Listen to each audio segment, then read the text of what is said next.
आप लोगों को मैंने शीट दी थी एक बार, है ना, वो चार्ट शीट आप लोगों को मिली होगी 5 एक, उसमें ये शीट थी, एक एलियट वेव्स की शीट थी पूरी, पूरे सारे बने बनाए पैटर्न्स थे उसके अंदर। ये पैटर्न्स कई बार हमको हेल्प कर जाते हैं, ठीक है। थ्योरी अच्छी है, लाइक 90s और उसके बीच की थ्योरी है ये। He wrote, written by Ralph Nelson Elliott. अब इनका मानना ये था, इन्होंने बाजार को अलग तरीके से देखा, एक बार इधर देख लो। इन्होंने बाजार को अलग तरीके से देखा, इन्होंने बाजार को वेविंग फॉर्मेशन में डिवाइड कर दिया, है ना। अभी तक आप लोग बाजार को केवल देखते हैं कि सर ये प्रॉपरली रिदमेटिक है, बट उस रिदमेटिक पैटर्न को इसने रिपीट कर दिया प्रॉपरली। देखो ध्यान से, आपके साथ में यही होता है। कुछ कॉमन चीज दिख रही है क्या यहाँ पर? ये आप लोगों का वेविंग पैटर्न है पूरा। दो टाइप की वेव्स होती है पूरे मार्केट के अंदर, ठीक है। मोटिव्स एंड वेव, समझते हैं ना, रिदम्स, मोमेंटम्स, ठीक है। अब यहाँ पर मुझे कुछ वियर्ड चीज बताओगे या कॉमन चीज बताओगे जिससे आप लोग इसको आइडेंटिफाई कर पा रहे हो? सब में नंबरिंग दिया हुआ है, नंबरिंग बोले तो हर एक चीज काउंटेबल है, काउंट कर रहे हैं यहाँ पे वेव्स को, ठीक है। और ठीक है, समझ में आ रहा है? 0 1 2 3 4 5 ABC, 0 1 2 3 4 5 ABC, 0 1 2 3 4 5। अब ABC नहीं हुआ, सबसे ऊपर जाकर देखो, अब क्या हो गया? 1 2 3 4 5, ट्रेंड चेंज हो गया। समझ में आ रहा है? तो आप भी अकॉर्डिंग टू दैट, जब भी आपको ऐसा लगता है, हम क्या करते हैं, हम कॉमनली अभी ये काम कर रहे हैं। आ रहा समझ में?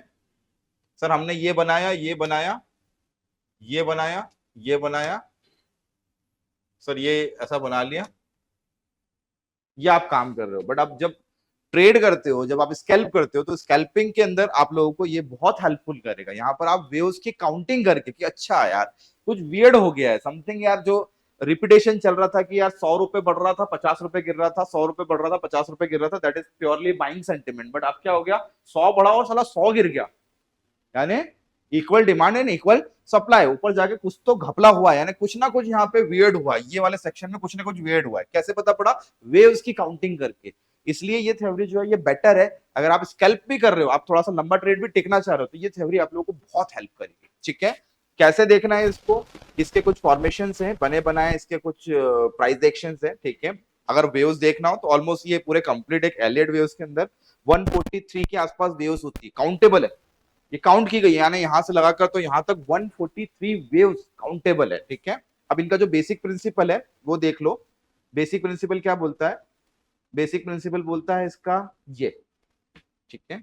ये मोटिव वेव्स का एक सब पार्ट है, ठीक है। दो टाइप की वेव्स है, मोटिव्स एंड करेक्टिव्स। करेक्शन सुना है ना आप लोगों ने? करेक्शन का मतलब क्या होता है? प्रॉफिट बुकिंग या साइडवे मार्केट। करेक्शन में काम नहीं करना चाहिए, किसको काम नहीं करना चाहिए? बायर को खासकर, ठीक है। करेक्शन में काम किया तो क्या होगा? ट्रैपिंग हो जाएगा, फंस जाओगे आप, ठीक है। बायर को कहां काम करना चाहिए? बुलिश मार्केट में। और सेलर को कहां काम करना चाहिए? बेरिश मार्केट में प्लस करेक्टिव मार्केट के अंदर। समझ में आ रहा है? तो ये जो पैटर्न है, जो वेव्स है, ये वेव्स वही चीज शो करती है, ठीक है। बायर का, सेलर का, ठीक है। और ये क्या है? एक टाइप ऑफ करेक्शन। तो करेक्शन के अंदर सेलर आ जाते हैं, बायर कभी भी नहीं आता है। बायर धीरे धीरे धीरे निकलता है, तो इसी को बोलते हैं करेक्शन आ गया। समझ में आ रहा है? तो आप वेव्स को देखो कि भैया ये मोटिव्स एंड करेक्टिव्स हमको कहां काम करना है। अगर बीइंग अ बायर आप मोटिव में काम करो, और बीइंग अ सेलर गिरते बाजार में या फिर साइडवे या फिर करेक्टिव मार्केट के अंदर आप काम कर सकते हो, ठीक है। हर टाइम फ्रेम पर ये थ्योरी चलेगी। थ्योरी का बेसिक उसूल है ये, इसको इंपल्सिव वेव बोलते हैं। मोटिव वेव्स के अंदर ही इंपल्सिव वेव है, ठीक है। मोटिव वेव्स के अंदर इंपल्सिव वेव्स है और डायगोनल है, दो टाइप की वेव्स होती है। अब इसको देखकर थोड़ा सा समझने की कोशिश करो क्या बोलना चाह रही है वेव। अगर आपको ट्रेड लेना होगा तो आप ट्रेड कहां प्लान करोगे? पॉइंट नंबर 2 पर, करेक्ट है। क्यों? रीजन अभी तक?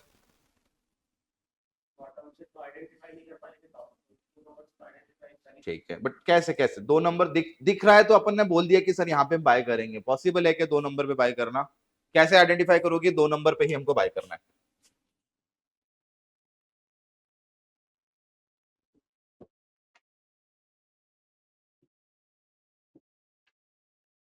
ठीक है, चलो सी वाले पॉइंट पे बाइंग कर लिया, ठीक है।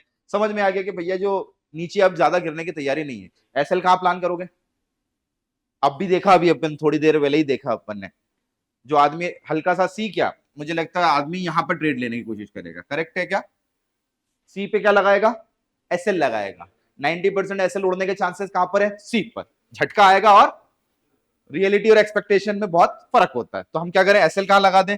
एक तो ये हो गया इमेजिनेशन एसएल जो हंटिंग होगा, एक एसएल ये हो जाएगा, एक एसएल ये हो जाएगा, और एक एसएल ये हो जाएगा। Which one is safer? Which one is safer?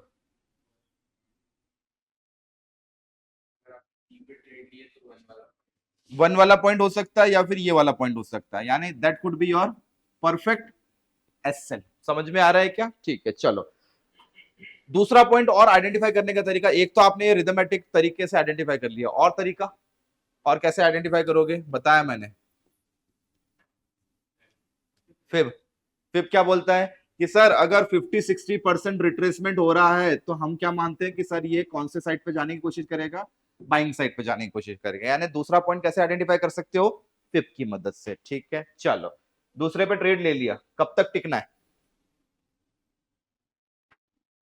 कब तक टिकोगे? दूसरे पे ट्रेड ले लिया, कब तक टिकोगे? ये मत बोलना कि सर पहले पॉइंट तक, क्योंकि वो पहला पॉइंट रिग्रेट पॉइंट है, समझो। First point is the regret point. क्यों? सर लिया था, शिट बेच दिया यार, सर बेच दिया सर, रिग्रेट पॉइंट है वो। और रिग्रेट पॉइंट पे क्या होता है? और लेने की इच्छा होती है। तो यहां तक टिकने के लिए आपको क्या चीज चाहिए जो कि भैया आप बैक में जाकर देखोगे? दो पे ट्रेड हो गया, अपन मान लेते दो पे ट्रेड लेके अपन ने रिस्क मैनेजमेंट कर लिया, पास्ट गए, हमने एक छोटा सा एसएल प्लान किया क्योंकि हमको मालूम था ट्रेंड इज प्योरली बुलिश। ठीक है, चलो और दो से ट्रेड लेने के बाद टिकोगे कहां तक? अगर ये प्रॉपर्ली एलियट वेव्स बन रही है तो एलियट वेव्स बनने के लिए देखो ना पैटर्न कैसा चलेगा इसका। ये ए बी सी हो गया तो उसके बाद में ये क्या बनेगा? 0 1 2 3 4 एंड 5। समझ में आ रहा है क्या? यानी वेव्स की काउंटिंग करते जाओगे और बैठे रहोगे। ठीक है, एक ये यहां से यहां तक की क्या नापोगे? हाइट नापोगे। ठीक है, एलियट वेव बोलती है कि अगर आप दो पे ट्रेड ले रहे हो तो दो और तीन की लंबाई यहां से यहां तक की सबसे बड़ी लंबाई होगी, ये एलियट वेव बोलती है। यानी यहां से यहां तक का हाइट तो होगा ही होगा, यहां से यहां तक का हाइट भी होगा और ज्यादा होगा इनसे, ये बोलता है एलियट वेव्स। यानी अगर हमको लंबा टिकना है, रिग्रेट पॉइंट से भी हमको लंबा टिकना है, तो क्या करें?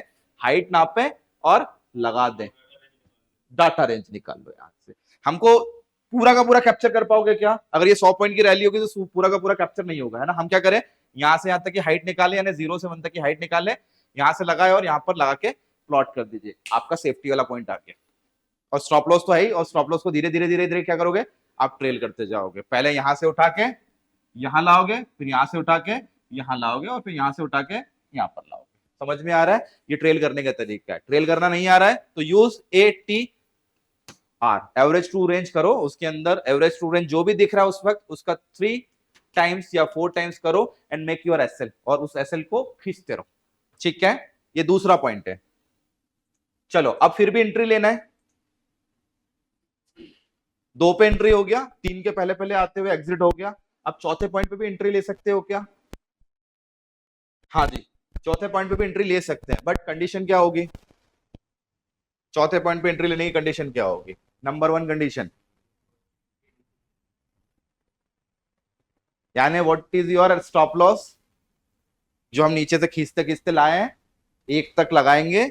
और अगर आपको चौथा पॉइंट दिख जा रहा है इनी फॉर्मेशन ऑफ ABC, तो आप क्या करेंगे? छोटा सा एसएल लेंगे, बहुत स्मॉल सा रिस्क मैनेजमेंट होगा, और फिर बैठ जाएंगे बाइक के लिए। अब बाइक के लिए कहां तक बैठेंगे? 5 तक ना जी, क्योंकि अब यहां से वो ऑलरेडी इतना ऊपर चढ़ चुका है। आप क्या करोगे? यहां पर आके आप या तो 3 के पहले पहले हल्का सा स्कैल्प लेकर बाहर हो जाओगे, है ना, या स्टॉप लॉस को धीरे धीरे क्या करोगे?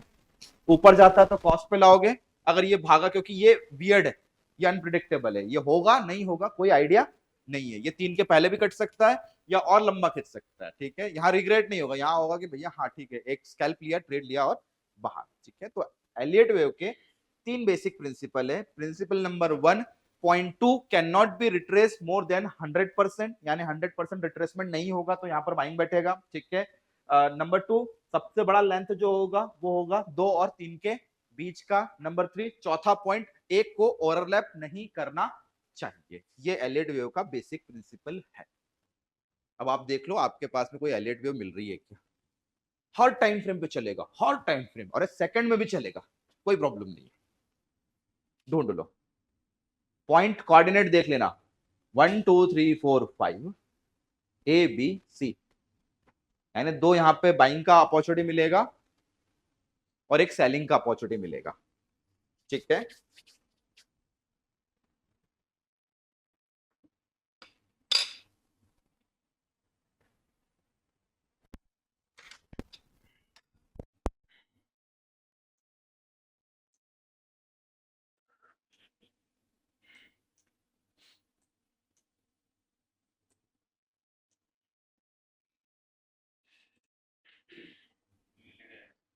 Same as it is. Correction market में काम नहीं करता है ना, करेक्शन इज द सेलर का मार्केट है ना, चलेगा ना, कोई दिक्कत नहीं। कहां मिला, कौन सा शेयर? ठीक है, टाइम फ्रेम 5 मिनट। ठीक है, सेलिंग साइड कौन सा बोल रहे हो, यही बोल रहे हो क्या, ये वाला? बहुत बढ़िया, ठीक है। चलो अब यहाँ पर देखो, जरा बनाने की कोशिश करो, कहां पर कैसे कोऑर्डिनेट मिल रहे हैं।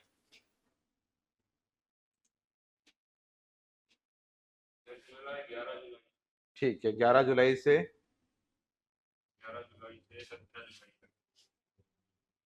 इसके बीच में ये वाला सेक्शन। ठीक है,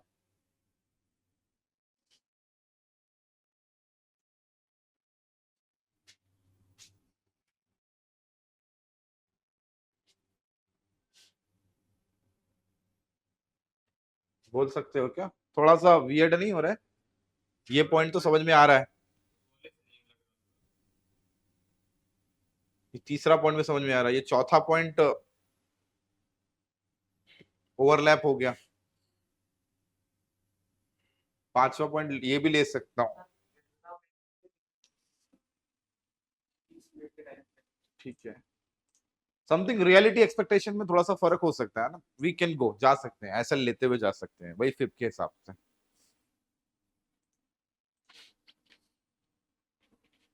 Canara bank, time frame 30 minute, वेयर, ये वाला। ठीक है, इसको अपन ले सकते हैं, अपन इसको। ठीक है, ठीक है, ओवरलैप नहीं हुआ, ठीक है चलेगा। उसके बाद में ये हो गया 0 1 2 3 4 है ना, 5, फिनिश। उसके बाद में भी उसने रैली छोड़ी नहीं है ना, वापस से बोल सकते हैं 0 1 2 फिनिश हो गया। अब खतरनाक है ना, ट्रेंड के हिसाब से नहीं चल रहा है, यानी फिनिश। ये जो एलियट वेव्स बना था, ट्रेंडिंग भी था, हम ये कर लेते हैं। उसके बाद में आप देख लो, अगर ये कायदे से बना है तो एबीसी भी बन गया, दिख रहा है क्या, ध्यान से देखोगे ना। अगर यहां से ले लू मैं इसको, पॉसिबल है क्या, ए बी सी, अगर इसको अच्छे से चलना होगा तो ये क्या करेगा, उठाएगा और यहीं से 1 2 3 4 और 5, अगर ट्रेंड इसका बाइंग का होगा, फिनिश। समझ में आ रहा है? हम वेव्स को फॉरवर्ड वे में भी देख सकते हैं, यानी वी कैन प्लान कि भैया ये यहां जा सकता है, अगर ये मेरे हिसाब से चला तो, नहीं चला तो सर क्या होगा, कंटिन्यू हो जाएगा, दैट्स इट, जो जहां से चालू हुआ था वहां के खत्म हो जाएगा। हम समझ लेंगे कि वीकनेस है, और वीकनेस में तो वैसे भी हमको काम नहीं करना चाहिए। ठीक है, हमारा रिस्क कितना भैया, 114 रुपए की चीज 111 रुपए तक आते आते हम हार जाएंगे, थक जाएंगे, इसके आगे हमको ट्रेड करने की जरूरत नहीं पड़ेगी। ठीक है, तो एलियट वेव्स आप लोगों को बहुत हेल्प करेगा फॉर डिसीजन, कि भैया मेरा डिसीजन गलत तो नहीं है सर, मैं जहां बाय करना चाहिए वहां बाय, तो ऐसा तो नहीं कि गलत जगह बाय कर रहा हूं मैं। एक ये भी देखो, यहाँ पे भी बहुत बढ़िया बैठ रहा है, 0 1 2 3 4। अब ये थोड़ा सा हल्का सा ओवरले पे चलेगा, एंड 4 के बाद में देखो ए बी और सी, उसने प्रॉपर वेव बनाया, वहां पे प्रॉपर वेव बनाया, हल्का सा बस एसएल खा गया वो,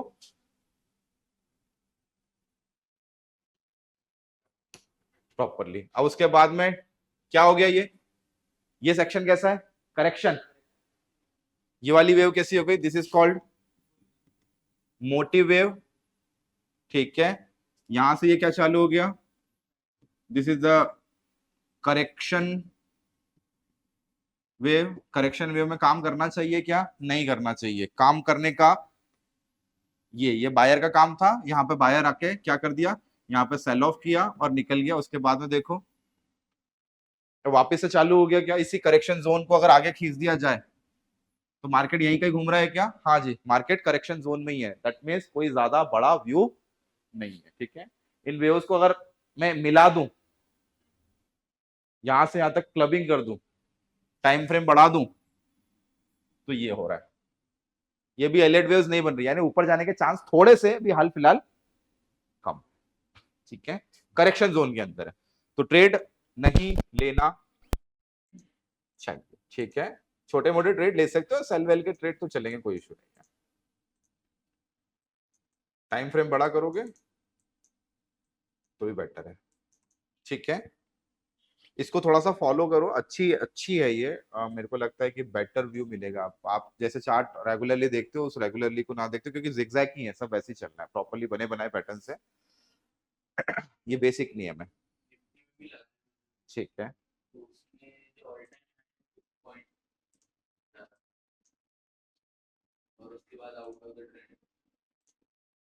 टाइम फ्रेम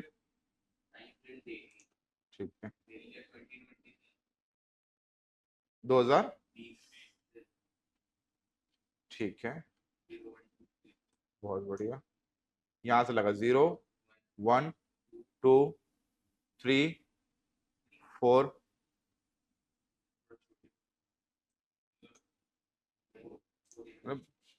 हो सकता है, कोई दिक्कत थोड़ी है। पॉसिबल है क्या, सबसे बड़ी वेव ये होना चाहिए थी ना, देखो ना, इसके और इसके मुकाबले ये सबसे बड़ी वेव होना चाहिए थी। चौथा पॉइंट ये रहा, चौथे पॉइंट पे भी उसने देखो बाय दे दिया क्या, हाँ कायदे से देखा जाए तो प्रॉपर एलियट वेव बन रहा है। 1 0 1 2 3 4। अब पांचवा पॉइंट ऊपर बनेगा नहीं बनेगा, ये कोई आइडिया नहीं है। इसलिए तो वहां पे थोड़ा सा रिग्रेट हो रहा है। ये जाना तो कायदे से इसको ऊपर चाहिए। अगर दो जो प्लान कि भैया किसी को ट्रेड लेना है तो अपना एसएल को प्लान करके चले। एसएल क्या हुआ उसका बड़े टाइम फ्रेम पर 22,000। अगर 22,000 के नीचे निफ्टी गया तो ये क्या बना देगा फिर, ये ए बी और सी, जो कि अच्छी बात बिल्कुल नहीं है। ये रहे बड़े लेवल पर आप लोगों के सपोर्ट्स, प्रॉपर चल रहा है, बढ़िया। ठीक है, तो वेविंग से भी आप लोग, कई बार होता है ना कि सर आइडेंटिफाई नहीं हो रहा, बहुत लंबे व्यूज आइडेंटिफाई नहीं हो रहे, तो आप लंबे व्यूज को आइडेंटिफाई बहुत इजीली तरीके से कर सकते हो, है ना। इमेजिनेशन है भैया, देखो थेवरीज है, थेवरीज इमेजिनेशन पे ही बनी है ऑलमोस्ट। थोड़ा सा मैथमेटिक यूज्ड है।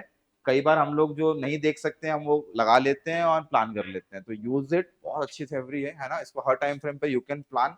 अगर ऐसा लगता है आप लोगों को प्रॉब्लम आता है बनाने में, तो मेरे पास में आसान रास्ता है। क्या करें, जाएं, समझ में आया, सेकंड नंबर वाला। ठीक है, लगा दिया।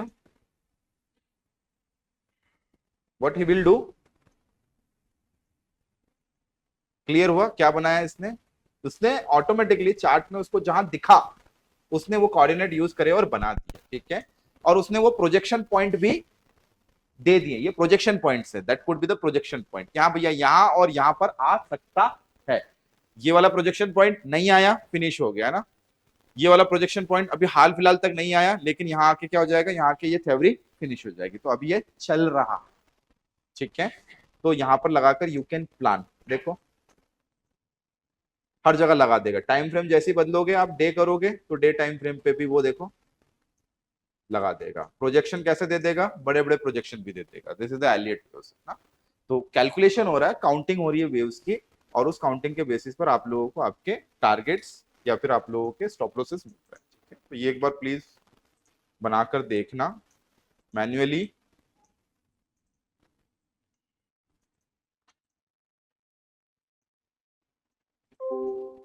सर निफ्टी में भी दिख रहा है एक।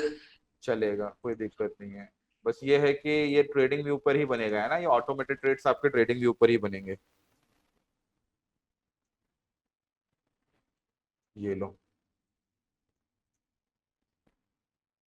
देखो निफ्टी के अंदर उसने ऑलरेडी, दिख रहा है क्या, 5वें पॉइंट पे खड़ा हुआ है, 5वां पॉइंट बन गया।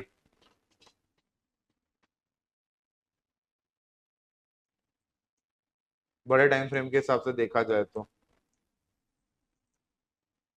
है 2020 से ही, देख रहे हो 2020 से जो बना रहे थे अपन वैसे ही, है ना। उसने कोऑर्डिनेट कैसे ले लिए, थोड़े से कोऑर्डिनेट अलग ले लिए उसने, ना थोड़ा सा मैं ये चेंज करूंगा, वीकली करूंगा तो शायद हो सकता है कुछ ले ले। इसको हटा ही देते हैं ना सब।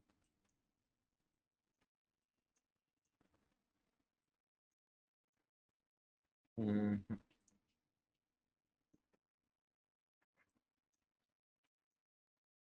नहीं अभी हाल फिलहाल तक तो कोई डे पर तो कुछ नहीं बन रहा है, 4 घंटे पे लो 4 घंटे पे ये बना हुआ है, सेलिंग वाला व्यू बना हुआ है।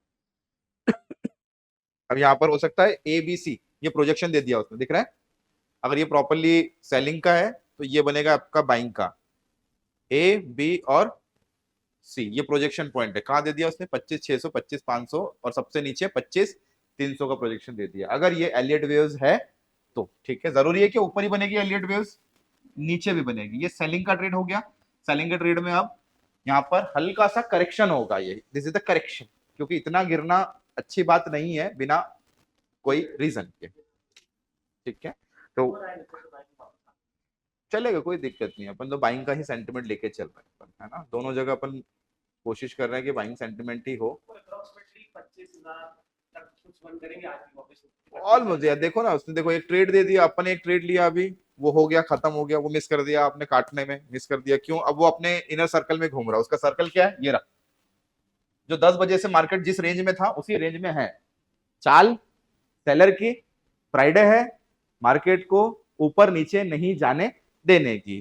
फ्राइडे सैटरडे संडे और मंडे 4 दिन खा जाएंगे, तो जो भी हो काट पीट के बाहर हो जाना, हमको प्रीमियम गल जाएगी, कोई मतलब नहीं, कोई मतलब नहीं। आप पुट भी लोगे तो भी गलेगी, कॉल लोगे तो भी गलेगी, इसलिए डोंट गो। जितने अपने हाथ बांध सको। आप लोगों के लिए पता है यहाँ पर ये दे के रखा हुआ है, कहाँ गया, कहाँ गया, प्रोफाइल कहाँ है, प्रोफाइल कहाँ है, ये रहा प्रोफाइल।